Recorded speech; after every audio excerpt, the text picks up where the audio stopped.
बिस्मिल्लाहिर्रहमानिर्रहीम। अस्सलाम वालेकुम नाज़रीन, आप यूट्यूब चैनल देख रहे हैं। मैं इमरान खान हूँ। सबसे पहले जो सिंध के बल्दियाती इंतखाबात हैं उनके हवाले से खबर यह है कि इंटीरियर सिंध के अंदर जुड़लू फेर दिया है पीपल्स पार्टी ने, और जितने रिजल्ट वहाँ से आ रहे हैं वहाँ पीपल्स पार्टी कामयाब होती चली जा रही है। और दादू में उन्होंने 18 सीटें जीती हैं, जो मेरे पास रिजल्ट है उनके मुताबिक 23 में से।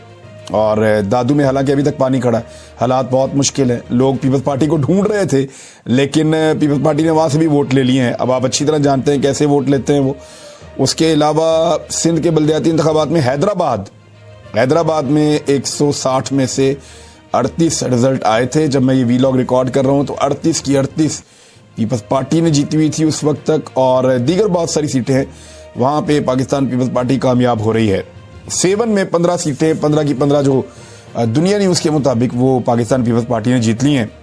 और जो नताइज कराची से आ रहे हैं वहाँ पे जमात इस्लामी सबसे बेहतर परफॉर्म कर रही है, उसके बाद पीपल्स पार्टी परफॉर्म कर रही है, और आखिर में यानी तीसरे नंबर पे पाकिस्तान तहरीक इंसाफ परफॉर्म कर रही है। वजह क्या है? नंबर एक तो ये है कि खाली मकबूलियत के ऊपर आप बल्दियाती इलेक्शन नहीं जीत सकते, और वैसे भी इलेक्शन जीतने के लिए आपको पूरी तगड़े तरीके से मेहनत करनी पड़ती है। ग्राउंड के ऊपर प्रॉपर आपको नेटवर्क चलाना पड़ता है। धांधली बहुत बड़े पैमाने पर हुई है, जो मेरे पास इत्तलात हैं। जुड़लू फेरा गया है, पहले से तैयार वोट लाकर डाले गए हैं। पाकिस्तान पीपल्स पार्टी ने जो देही इलाके हैं कराची से मुल्का आसपास के एरियाज हैं, के माड़ी का, कुरंगी का, जो साइड एरियाज हैं जरा, वहां पे बहुत तेजी से अपने उम्मीदवारों को जितवाया है। बंदोबस्त जो है वो सिर्फ जमात इस्लामी का बेहतर था। अगर आप कंपैरिजन करें तो जमात इस्लामी कराची में आप ये कह सकते हैं कि बेशक वो पाकिस्तान तहरीक इंसाफ जितनी मकबूल ना हो, लेकिन जमात इस्लामी का उम्मीदवार मौजूद था। हाफिज नईमुर रहमान जो हैं वो बाकायदा ऐसा महसूस होता था कि मेयर के कैंडिडेट भी हैं और वो मेयर बने हुए भी हैं और बनने वाले भी हैं, ऐसा ही लगता था। और बड़ी कमांड के साथ बड़े लंबे अरसे से वो इसके ऊपर चल रहे थे। तो कराची में जमात इस्लामी ने अपना एक बेहतर कैंडिडेट भी दिया, एक बेहतर कैंपेन की। उनके लोगों ने बड़ी संजीदगी से ग्राउंड के ऊपर काम किया और उन्होंने धांधली से बचने की भी तमाम तदाबीर की हैं। एमकेएम ने बाइकआउट कर दिया था। एमकेएम के बाइकआउट की वजह से कुछ जो एमकेएम के वोटर थे वो नहीं आए, और कुछ लोग जो एमकेएम के रिएक्शन में वोट डालने आते हैं वो भी नहीं आए। यानी अगर आप ये कहें कि 10% लोग ऐसे हैं जो एमकेएम को वोट डाल रहे थे वो नहीं आए, तो फिर आप ये कहें कि 10 से 15% लोग ऐसे हैं जो एमकेएम की मुखालफत में वोट डालने निकलते हैं, वो भी नहीं आए। तो माहौल जो है वो इलेक्शन का एक बड़ी पॉलिटिकल पार्टी के बाइकआउट करने की वजह से भी खराब हुआ है। अब जब जनरल इलेक्शन में एमकेएम लड़ेगी तो इनको लग पता जाएगा कि पब्लिक कितने गुस्से में है। लेकिन पीपल्स पार्टी ने धांधला किया इंटीरियर सिंध के अंदर भी और कराची के अंदर भी, और पाकिस्तान तहरीक इंसाफ या जमात इस्लामी ने कुछ हद तक उसको रोका है, लेकिन पाकिस्तान तहरीक इंसाफ उसके लिए ऐसा लगता है कि तैयार नहीं थी। आप इनके कैंप्स में देख लें और इनकी मेंबरशिप में देख लें, इनके जलसों में देख लें, और इवन इनको जो कराची में सीटें मिली उनके मुताबिक देख लें, तो ये एक मकबूल तरीन पार्टी है कराची की, पाकिस्तान तहरीक इंसाफ। लेकिन अगर आप इनके लीडर्स को देखें कि वो किस तरीके से अवाम के अंदर अपना बयानिया लेकर जाते हैं, तो उसमें तो वो ठीक हैं, लेकिन अवाम को मोटिवेट करने में, ग्राउंड के ऊपर अपने कारकुनों को तैयार करने में, धांधली को रोकने में, इन चीज़ों में उनका तजर्बा वो नहीं है। आपको याद होगा पंजाब में जब इलेक्शन हुए थे तो पाकिस्तान तहरीक इंसाफ ने कोई 70-80% इलेक्शन जीत लिया था, 75 से 80%। तो वो कैसे जीता था? एक एक हल्के के ऊपर तैयारी की थी, एक एक यूनियन काउंसिल के ऊपर तैयारी की थी, ग्राउंड पे कारकुनों को तैयार किया था, ना सिर्फ वोट हासिल किए थे बल्कि वोटों के ऊपर पहरा भी दिया था, और गिनती तक उठे नहीं थे। हर किस्म की मुश्किल का उन्होंने सामना किया और फिर वो इलेक्शन जीत गए। तो इलेक्शन जीतने के लिए सिर्फ इलेक्शन लड़ना जरूरी नहीं होता, और ये झटका पाकिस्तान तहरीक इंसाफ को भी ये बताएगा कि अगर आपने इलेक्शन जीतना है तो फिर आपको इलेक्शन की भरपूर तैयारी करनी पड़ेगी। तहरीक इंसाफ ने अपना कोई कैंडिडेट भी नहीं दिया था, यानी कोई कैंडिडेट ही अपना दे देते कि जनाब ये उम्मीदवार है हमारा जो मेयर का उम्मीदवार है। यानी पीपल्स पार्टी ने सईद गनी साहब दिए हुए थे, जमात इस्लामी ने भी अपना कैंडिडेट दिया हुआ था। एमकेएम ने बाइकआउट इसलिए किया कि एमकेएम को पता था कि वो अपना मेयर नहीं बनवा पाएंगे, और अगर मेयर के इलेक्शन में एमकेएम अपना मेयर ना बनवा पाए तो फिर इलेक्शन लड़ने से बेहतर है कि इलेक्शन ना लड़ें जब कामयाबी नहीं मिल रही। तो एमकेएम ने बाइकआउट किया इसका, और उसके बाद उन्होंने प्रेस कॉन्फ्रेंस भी की, उन्होंने मीडिया पे बहुत शोर भी मचाया। राणा सनाउल्लाह साहब ने भी उनकी कुछ बातों को इंडोर्स किया। वो इसलिए इस वक्त कर रहे हैं कि पीपल्स पार्टी की भी तारीफ कर रहे हैं और एमकेएम की भी कर रहे हैं राणा सनाउल्लाह साहब। उसकी वजह यह है कि इन दोनों पॉलिटिकल पार्टीज का वोट उनको चाहिए शहबाज शरीफ को वजीर आज़म पाकिस्तान बरकरार रखने के लिए। अब जो खबरें हैं मैं आपके साथ मजीद शेयर कर देता हूं कि कुछ लड़ाई झगड़े के वाकयात पेश आए, कुछ लोगों को गिरफ्तार किया गया, कुछ कैंप्स जो है उनको आग लगा दी गई पोलिंग से शुरू होने से पहले। सारा दिन ऐसी वीडियोस आती रही जिनके अंदर ठप्पे पे ठप्पा लग रहा था और तीर के ऊपर लगाए जा रहे थे। पीपल्स पार्टी ने बेशतर वोट जोर जबरदस्ती के तहत लिया है, चाहे वो इंटीरियर में लिया है, चाहे वो कराची के अंदर लिया है। लगातार वो इसी तरीके से वोट लेते हैं और ऐसे ही वोट लेकर वो जीतते हैं। आप कराची में जाएं, किसी भी शहर में जाएं, सिंध के आप लोगों से पूछें तो लोग शिकवा करते हैं पीपल्स पार्टी से, लेकिन जब इलेक्शन होता है तो उसके अंदर वो ठप्पे लगवाते हैं, वो ताकत का इस्तेमाल करते हैं। तो जब तक वहां पे सही इलेक्शन नहीं होगा सिंध के अंदर, तब तक फिर आपको पाकिस्तान पीपल्स पार्टी के साथ, या जब तक लोग निकलकर खुद अपने वोटों का ध्यान नहीं रखेंगे, मुकाबला नहीं करेंगे, तब तक आपको पाकिस्तान पीपल्स पार्टी को बर्दाश्त करना पड़ेगा सिंध के अंदर। जमात इस्लामी और पीपल्स पार्टी के कारकुनों में झगड़े हुए हैं कुछ जगहों पे, और वो झगड़े इसलिए हुए कि जमात इस्लामी रेजिस्ट कर रही थी और उनकी तैयारी बेहतर थी। तो अब तक जो इत्तलात आ रही हैं उनमें जमात इस्लामी नंबर 1 पे जा रही है। पीपल्स पार्टी फिलहाल जिस वक्त मैं रिकॉर्डिंग कर रहा हूं उसके पीछे आ रही है और उसके पीछे पाकिस्तान तहरीक इंसाफ आ रही है।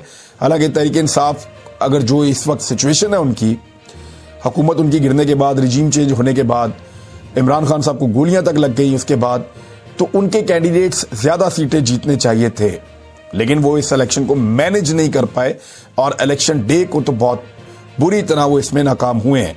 निगरान वज़ीर आज़म पंजाब के लिए नून लीग ने 3 नामों पर गौर शुरू कर दिया है और पाकिस्तान तहरीक इंसाफ के भी 3 नाम सामने आ रहे हैं। नून लीग की तरफ से मुबैना तौर पर जो नाम सामने आ रहे हैं उनमें खलीलुर रहमान रमदे साहब जस्टिस रिटायर हैं और साबिक ब्यूरोक्रेट हैं नासिर मसूद खोसा साहब, ये चीफ सेक्रेटरी भी रहे हैं, और जवाद ख्वाजा साहब, इनके भी नाम आए हैं। तो ये तो 3 नाम जो है वो PMLN की जानिब से आ रहे हैं। इसी तरह सलमान शाह साहब का नाम है और 2 और लोगों का नाम है पाकिस्तान तहरीक इंसाफ की जानिब से, वो भी मैं आपको बता देता हूँ। और दूसरा कुछ और नाम भी सामने आ रहे हैं जिनमें एक नाम जो है डॉक्टर परवेज हसन साहब का है, एक शुएब सडल साहब का है और एक नाम जो है वो इसके अंदर सलमान शाह साहब का है जो एक इकोनॉमिस्ट हैं और बड़े शानदार आदमी। वो इससे पहले भी मेरे ख्याल में निगरान में काम कर चुके हैं, लेकिन बतौर वजीर आला नहीं कर चुके, वो बतौर वजीर काम कर चुके हैं निगरान सेटअप के अंदर। तो ये वो नाम हैं जो सामने आ रहे हैं PMLN और PTI की जानिब से। और पंजाब का वजीर आला जो है उसका इंतखाब अगर खुद ये पॉलिटिकल पार्टीज मिलकर कर लें तो ये जमहूरियत की एक कामयाबी होगी। अदरवाइज ये मामला जो है वो दूसरे हाथों में चला जाएगा और एस्टेब्लिशमेंट फिर फैसला कर रही होगी कि कौन होगा पंजाब का वजीर आला, तो ये एक नई सूरत हाल पैदा हो जाएगी।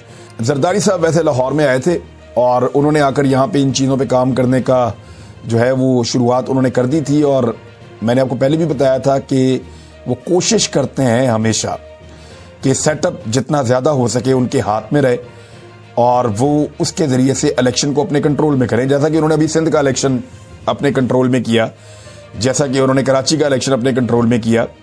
तो ये जब तक के माफिया से टक्कर लेने के लिए बाकायदा टीम्स तैयार नहीं होंगी, मैं कोई लड़ाई झगड़े की बात नहीं कर रहा, मैं बात कर रहा हूं जमहूरी अंदाज में अपना हक छीनने की बात कर रहा हूं, तो तब तक कोई भी पॉलिटिकल पार्टी हो वो सिंध के अवाम को कोई तब्दीली लाकर नहीं दे सकती। तब तक सिंध के लोग जो हैं, और वो सिंध के लोगों को खुद करना पड़ेगा, जब तक सिंध के लोग खुद खड़े नहीं होंगे, कराची के लोग खुद खड़े नहीं होंगे, तब तक उनके हालात नहीं बदलेंगे। और जो वहां पे हालात हैं उनको जब जाकर हम देखते हैं तो हमें दुख होता है कि ये रोशनियों का शहर है, इसकी क्या हालत हो गई है।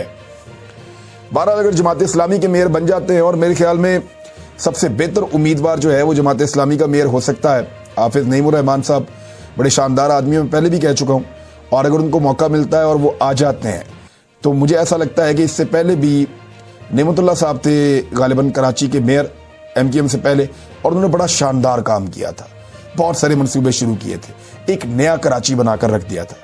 और अगर हाफिज साहब आ जाते हैं और वो कराची का पैसा सही तरीके से कराची के शहरियों पे खर्च करते हैं तो ये दोबारा से जमात इस्लामी इस शहर की रौनकें और इस शहर की रोशनियां वो बहाल कर सकती है। बहुत सारे पाकिस्तान तहरीक इंसाफ के भी ऐसे लोग हैं, आज मुझे पता चला, कि जो ये सोच रहे थे कि हाफिज नईमुर रहमान साहब को एक ऑप्शन के तौर पे लिया जाए, क्योंकि उनको पता ही नहीं था कि अगर पाकिस्तान तहरीक इंसाफ यहां से जीत जाती है तो फिर कौन होगा कराची का मेयर, इसका उनको आइडिया नहीं था, और कोई ऐसा आइडिया भी नहीं था, विजन भी नहीं था कि कौन जो है वो यहाँ पे होगा, उसकी शख्सियत को देखकर आइडिया हो जाता है कि हमारे साथ होने क्या वाला है।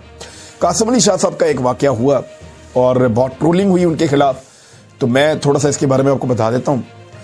मैंने उस इंटरव्यू का थोड़ा सा हिस्सा देखा जो वो इमरान खान साहब से मिले।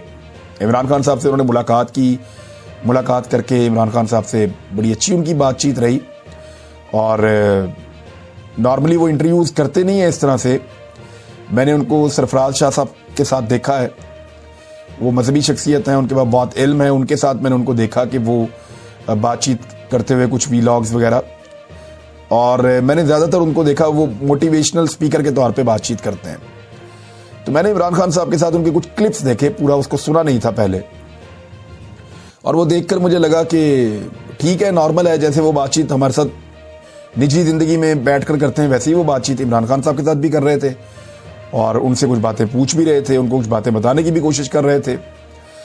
उसके बाद जो है वो उनकी एक तस्वीर आती है कि वो उनकी मुलाकात हुई शहबाज शरीफ साहब से, फिर एक उनकी वीडियो आती है कि वो परवेज़ इलाही साहब से मिले, वहाँ पे उन्होंने सवाल जवाब किए हैं, और फिर उनका एक इंटरव्यू चलता है टीवी चैनल पे 92 पे, और उसके अंदर वो कुछ जुमले बोल देते हैं इमरान खान साहब के खिलाफ। यानी दो चीज़ें ऐसी हुई, इसमें दो जुमले हैं जिनके बारे में आप एतराज़ कर सकते हैं। ये मुझे हैरत हुई वो दो चीज़ें सुनकर, क्योंकि मैं कासिम अली शाह साहब को जानता हूँ, बड़े अच्छे दोस्त हैं मेरे। दो चीज़ें सुनकर मुझे बड़ी हैरत हुई। एक, उन्होंने परवेज़ इलाही साहब को इंटरव्यू देते हुए जुमला बोला कि जो अपना घर नहीं संभाल सकता वो मुल्क कैसे संभालेगा। ये बड़ा अनफॉर्चुनेट और एक निजी नौइयत का हमला था ये। और यानी अगर कोई शख्स अपनी निजी ज़िंदगी के मामले में किसी दिक्कत से गुजरा है या किसी मुश्किल से गुजरा है तो उसको टॉन्ट नहीं करना चाहिए। आपको लीडर को आपने तोड़ना है या देखना है, तो ये तो कायद आज़म रहमतुल्लाह अलैह की भी जो है वो निजी ज़िंदगी के अंदर लोग मसाइल निकालते थे, और बहुत सारे लोगों की निजी ज़िंदगी के ऊपर लोग उंगलियां उठाते हैं, तो निजी मामलात को रहने देना चाहिए था। इस तरह तो बहुत सारों की बहुत सारी शादियां हैं।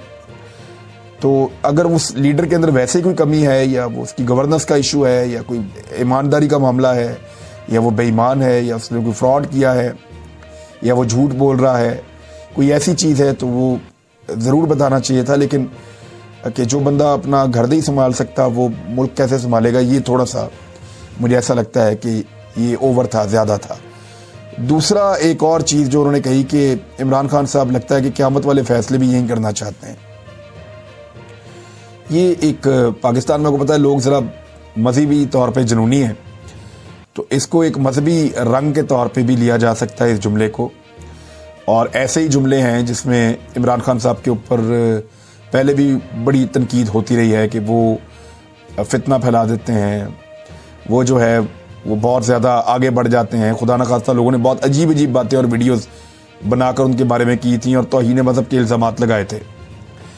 तो रोज़े क़यामत के जो फ़ैसले हैं, ये भी मुझे लगता है कि थोड़ा सा एक ऐसी लाइन थी जो नामुनासिब थी कि इमरान खान साहब क़यामत वाले फ़ैसले यहाँ क्यों करेंगे। देखिए, एक होते हैं हुकूकुल इबाद और एक होते हैं हुकूकुल्लाह, और हुकूकुल्लाह के ऊपर जो पकड़ है वो क़यामत वाले दिन है। हुकूकुल इबाद के ऊपर पकड़ दुनिया में भी है और आखिरत में भी है, दोनों जगह के ऊपर है।